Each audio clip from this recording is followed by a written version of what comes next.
Nacho John Madden in my camper van in Jalapa, Mexico. I'm going to take a crack at explaining a conversation I just had on WhatsApp with a friend that I think is real important stuff for people to understand, and she just can't get it through her head. And maybe I have to print out that whole text and read it to make it make sense, but I'm going to take a shot at it here.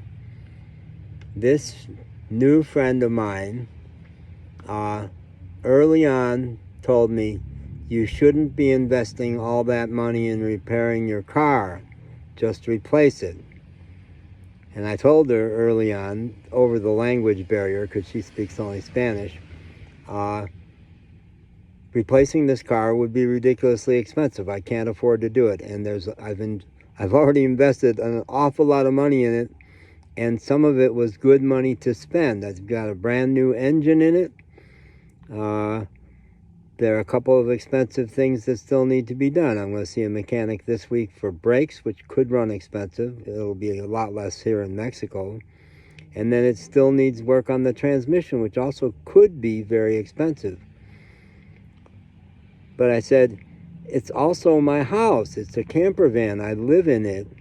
And when you have an old house, this is a 24-year-old car, sometimes they need expensive repairs. But she just wouldn't let go of it. Today she took one more crack at telling me, you ought to get rid of that car. So I told her, I hate to sign off on our friendship here in Jalapa in a harsh note, but you need to know how pissed off I am that you are so disrespectful. Don't give people unsolicited advice. It's a key principle. If you have something you're dying to tell them, negotiate to say it. Hey, there's something I'd really like to tell you about your car. Are you interested in hearing it? It would give me a chance to say, no, you don't know about my car. You don't know shit about mechanics. You don't even have a car. And you don't know the whole history of me traveling in camper vans.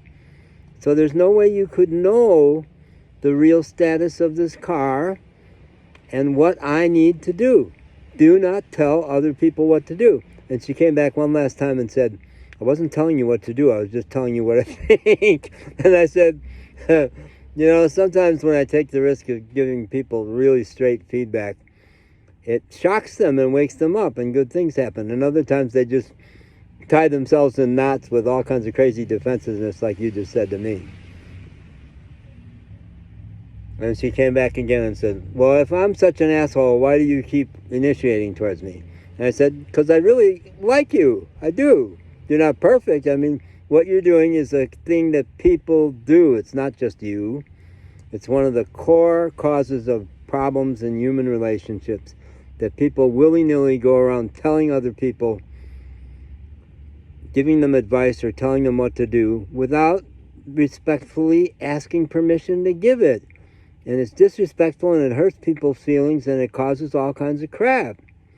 So that's why I keep trying to teach about it.